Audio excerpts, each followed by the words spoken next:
Revenge తీర్చుకోవడానికి రెడీగా ఉన్నామంటున్న Rajasthan Royals. అబ్బో మేము కూడా చూస్తామంటున్న Gujarat Titans. Hi friends, welcome to the battle field. IPL 2025 లో మరొక బ్లాక్ బస్టర్ మ్యాచ్ అయితే రెడీ అయిపోయింది. ఆ మ్యాచ్ ఎవరెవరికంటే అద్భుతమైన ఫామ్ లో ఉన్న గుజరాత్ టైటాన్స్ కి, అలాగే అద్భుతమైన ఫామ్ లోకి వచ్చిన రాజస్థాన్ రాయల్స్ కి అనమాట. మనం ఇప్పుడు ఈ వీడియోలో ఈ మ్యాచ్ ఎలా జరగబోతుంది, రెండు టీమ్స్ యొక్క స్ట్రెంత్ ఏంటి, వీక్నెస్ ఏంటి, ప్లేయింగ్ 11 ఎలా ఉండబోతుంది అనే దాని గురించి మనం అయితే మాట్లాడుకుందాం. ఈ మ్యాచ్ జరిగేది అహ్మదాబాద్ లో కాబట్టి, అది జీటీ హోమ్ గ్రౌండ్ కాబట్టి మనం ఫస్ట్ జీటీ గురించి అయితే మాట్లాడుకుందాం. మనం జీటీ బ్యాటింగ్ లైనప్ కంటే ముందు బౌలింగ్ లైనప్ గురించి అయితే మాట్లాడుకోవాలన్నమాట.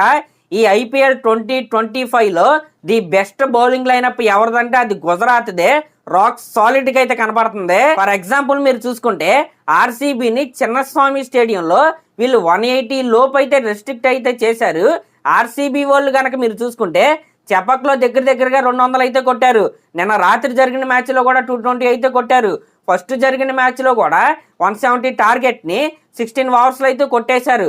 కానీ గుజరాత్ బౌలింగ్ లైనప్ ముందు వాళ్ళైతే తేలిపోయారు. ఇదే అనమాట పర్ఫెక్ట్ ఎగ్జాంపుల్ గుజరాత్ టైటాన్స్ యొక్క బౌలింగ్ ఎంత స్ట్రాంగ్ గా ఉందో చెప్పడానికి. ఇంకా చెప్పాలంటే గుజరాత్ ఆడిన 4 మ్యాచ్ల్లో ఒకే ఒక్క మ్యాచ్ అయితే ఓడిపోయారు. ఎందుకంటే ఆ మ్యాచ్ లో వీళ్ళ బౌలింగ్ అయితే ఫెయిల్ అయింది కాబట్టి. ఇక్కడే మీకు అర్థమై ఉంటది గుజరాత్ యొక్క లూప్ హోల్ ఏంటో. గుజరాత్ ని బ్యాక్ ఫుట్ లో పెట్టాలంటే ముందు టార్గెట్ చేయాల్సింది వీళ్ళ బౌలర్స్ నే. ఇప్పుడు మనం బౌలింగ్ లైనప్ గనక చూసుకుంటే మహమ్మద్ సిరాజ్, ప్రసిద్ధ్ కృష్ణ, సాయి కిషోర్, ఇషాంత్ శర్మ, రషీద్ ఖాన్, ఇంకా వీళ్ళతో పాటు రాహుల్ తెవాటియా బౌలింగ్ వేయగలడు. ఇంకా లాస్ట్ మ్యాచ్ లో అద్భుతమైన పర్ఫార్మెన్స్ ఇచ్చిన వాషింగ్టన్ సుందర్ కూడా టీంలోకి అయితే వచ్చాడు. మీరు ఎక్కడైతే చూసుకోండి దగ్గరగా 7 బౌలింగ్ ఆప్షన్స్ అయితే వీళ్ళ దగ్గర అయితే ఉన్నాయి. ఈ 7 బౌలర్స్ కూడా అద్భుతమైన ఫామ్ లో అయితే ఉన్నారు. ఎక్సెప్ట్ ఇషాంత్ శర్మ, రషీద్ ఖాన్ అనమాట.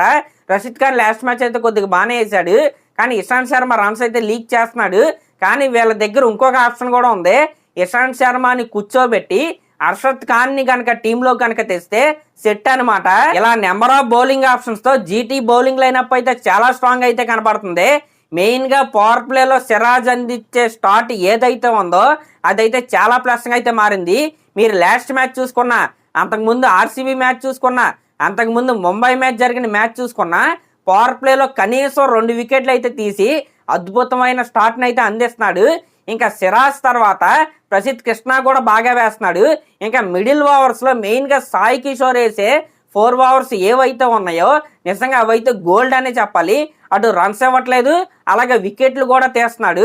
ఇంకా మిగతా వాళ్ళు కూడా చాలా బాగా పర్ఫామ్ చేస్తున్నారు. ఇంకా వీళ్ళ బౌలింగ్ లైనప్ ఎలా ఉందంటే, వీళ్ళ బ్యాటింగ్ లైనప్ ఎలా ఉందంటే, ఓపెనర్స్ గా వచ్చే మన సాయి సుదర్శన్ కావచ్చు, శుభ్మన్ గిల్ కావచ్చు, నిజంగా ఎక్సలెంట్ స్టార్ట్ అయితే అందిస్తున్నారు. ఇంకా 1 డౌన్ లో బట్లర్ అయితే ఆ స్టార్ట్ ని అయితే కంటిన్యూ చేసి మ్యాచ్లు అయితే ఫినిష్ చేస్తున్నాడు. ఇంకా వీళ్ళ ముగ్గురికి తోడుగా రూదర్ఫోర్డ్ లాంటి వెస్టిండీస్ హిట్టర్ అయితే దొరికాడు. ఇంకా లాస్ట్ మ్యాచ్ నుంచి వాషింగ్టన్ సుందర్ లాంటి క్వాలిటీ ఆల్రౌండర్ కూడా వీళ్ళ బ్యాటింగ్ లైనప్ లో కావచ్చు, వీళ్ళ బౌలింగ్ లైనప్ లో కావచ్చు రీసెంట్ గా అయితే యాడ్ అయితే అయ్యాడు. ఇంకా వీళ్ళతో పాటు హార్డ్ హిట్టర్ అయిన షారుఖ్ ఖాన్ ఉన్నాడు, తెవాటియా కూడా ఉన్నాడు. ఈ విధంగా గుజరాత్ టీం కనుక మీరు చూసుకుంటే నాకు ఈ టీం మొత్తంలో ఒకే ఒక్క లూప్ హోల్ అయితే కనపడింది లాస్ట్ మ్యాచెస్ చూసిన తర్వాత. ఇషాంత్ శర్మ అనమాట. అంటే లాస్ట్ మ్యాచ్ లో అయితే భారీగా రన్స్ అయితే ఇచ్చాడు, అంతకు ముందు మ్యాచ్ లో వికెట్ తీసాడు, కానీ రన్స్ అయితే లీక్ అయితే చేశాడు. కానీ లాస్ట్ మ్యాచ్ లో మన సుందర్ని అయితే ఆడిచ్చి అర్షద్ ఖాన్ అయితే పక్కన అయితే పెట్టారు. కానీ ఈ మ్యాచ్ లో వీళ్ళైతే ఖచ్చితంగా ఇషాంత్ శర్మని అయితే పక్కన పెట్టి అర్షద్ ఖాన్ అయితే ఆడిస్తారని నేనైతే అనుకుంటున్నా. ఈ విధంగా గుజరాత్ టైటాన్స్ టీం అయితే ఉంది. ఇప్పుడు మనం రాజస్థాన్ రాయల్స్ గురించి అయితే మాట్లాడుకుందాం. రాజస్థాన్ టీం కనుక మీరు చూసుకుంటే వీళ్ళు మెల్లమెల్లగా ఫామ్ లోకి అయితే వస్తున్నారనమాట. ఒక్కొక్క మ్యాచ్ కి ఒక్కొక్క బ్యాట్స్మెన్ కావచ్చు, ఒక్కొక్క బౌలర్ కావచ్చు, వీళ్ళైతే ఫామ్ లోకి అయితే వస్తున్నారు. ఫస్ట్ ఆఫ్ ఆల్ ఓపెనర్స్ గా మన ఇండియన్ యంగ్ సంచలనమైన యశస్వి జైస్వాల్, అలాగే సంజు శాంసన్ అయితే వస్తారు. లాస్ట్ మ్యాచ్ లో వీళ్ళిద్దరి మధ్య వచ్చిన పార్ట్నర్షిప్ ఏదైతే ఉందో అది మ్యాచ్ డిఫైనింగ్ ఇన్నింగ్స్ లాగా అయితే మారింది. జైస్వాల్ అయితే ఫామ్ లోకి వచ్చాడు, మన శాంసన్ కూడా మంచి టచ్ లోనే ఉన్నాడు ఫస్ట్ మ్యాచ్ నుంచి. కాబట్టి మరొకసారి అలాంటి స్టార్టే వీళ్ళ దగ్గర నుంచి కనుక వస్తే రాజస్థాన్ బెటర్ పొజిషన్ లో అయితే ఉంటది. ఇంకా వీళ్ళ తర్వాత 1 డౌన్ లో రియాన్ పరాగ్ అయితే వస్తాడు, దాని తర్వాత నితీష్ రాణా అయితే వస్తాడు. ఈ టాప్ 4 బ్యాట్స్మెన్లు ఎవరైతే ఉన్నారో వీళ్ళ నలుగురిలో ఖచ్చితంగా 2 అయితే పర్ఫామ్ చేయాల్సిందే రాజస్థాన్ కనుక మంచి పొజిషన్ లో కనుక ఉండాలంటే. ఇంకా వీళ్ళ తర్వాత హిట్టర్స్ అయిన అట్మైర్ కావచ్చు, మన ధ్రువ్ జురేల్ అయితే ఉన్నారు. ఇంకా వీళ్ళతో పాటు శ్రీలంకన్ బౌలింగ్ ఆల్రౌండర్ అయినా అసరంగా కూడా ఉన్నాడు. ఈయన బ్యాటింగ్లో అంత ఇదిగా కాంట్రిబ్యూట్ చేయలేకపోవచ్చేమో కానీ బౌలింగ్లో అద్భుతమైన బ్రేక్ త్రోస్ అయితే వీళ్ళకైతే ఇస్తున్నాడు. ఈ విధంగా రాజస్థాన్ బ్యాటింగ్ లైనప్ అయితే ఉంది. ఈ మ్యాచ్లో నితీష్ రాణా ఆడే ఇన్నింగ్స్ ఏవైతే ఉందో అదైతే చాలా కీలకంగా అయితే మారబోతుంది. ఇప్పుడు మనం రాజస్థాన్ బౌలింగ్ గురించి అయితే మాట్లాడుకుందాం. మెయిన్ గా రాజస్థాన్ బౌలింగ్ లైనప్ ని లీడ్ చేసేది జోఫ్రా ఆర్చర్, అలాగే మన సందీప్ శర్మ అనమాట. ఒకరేమో పవర్ ప్లేలో అద్భుతమైన స్టార్ట్లు అయితే అందిస్తున్నారు. మీరు లాస్ట్ మ్యాచ్ మన పంజాబ్ మ్యాచ్ చూసుకున్నా, అంతకుముందు సిఎస్కే మ్యాచ్ చూసుకున్నా అద్భుతమైన స్టార్ట్ అయితే అందించాడు జోఫ్రా ఆర్చర్. అక్కడే మ్యాచ్ అయితే ఫినిష్ అయిపోయింది. రాజస్థాన్ అయితే టాప్ లోకి అయితే వచ్చేసారు.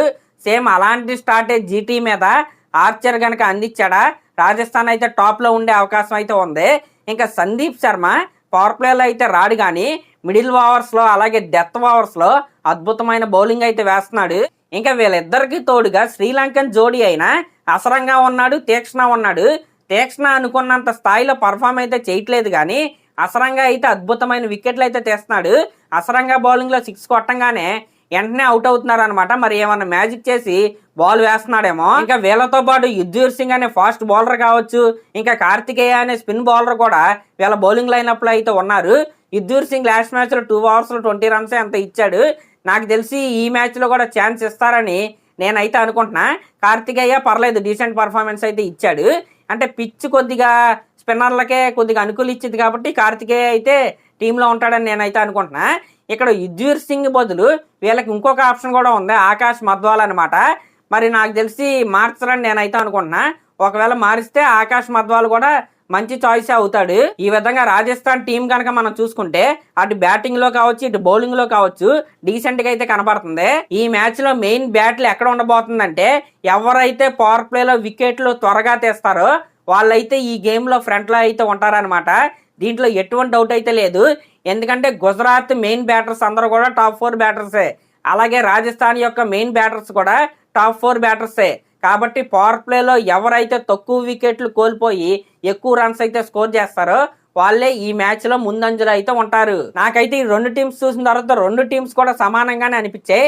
కాకపోతే గుజరాత్కి బౌలింగ్ లో కొద్దిగా ఎక్కువ ఆప్షన్స్ ఉండటం వల్ల కొద్దిగా బౌలింగ్ లో ఎడ్జ్ అయితే కనబడుతుంది. కానీ బ్యాటింగ్ అయితే 2 టీమ్స్ కూడా సమానంగా అయితే ఉన్నాయి. మరి చూద్దాం ఎవరు గెలుస్తారో. ఇంకా నేను స్టార్టింగ్ లో ఒక మాట అయితే అన్నా, రాజస్థాన్ రాయల్స్ వాళ్ళు ఈ మ్యాచ్ లో రివెంజ్ తీర్చుకోవడానికి అయితే వస్తున్నారని. ఎందుకంటే ఇప్పటి వరకు ఈ 2 టీమ్స్ మధ్య 6 మ్యాచెస్ అయితే జరిగాయి. ఆ 6 మ్యాచెస్ లో ఒకే ఒక్కసారి రాజస్థాన్ రాయల్స్ అయితే గెలిచింది. 5 సార్లు జీటీ వాళ్ళు అయితే గెలిచారు. కాబట్టి మరొకసారి టఫ్ ఫైట్ అయితే ఖచ్చితంగా ఉండబోతుంది. మరి ఈ 2 టీమ్స్ లో ఏ టీం గెలిచిద్ది అనుకుంటున్నారో మీరైతే కామెంట్ చేయండి. అలాగే మన ఛానల్ కనుక ఫస్ట్ టైం చూస్తున్నట్టయితే ఖచ్చితంగా సబ్స్క్రైబ్ చేసుకోండి. Thank you.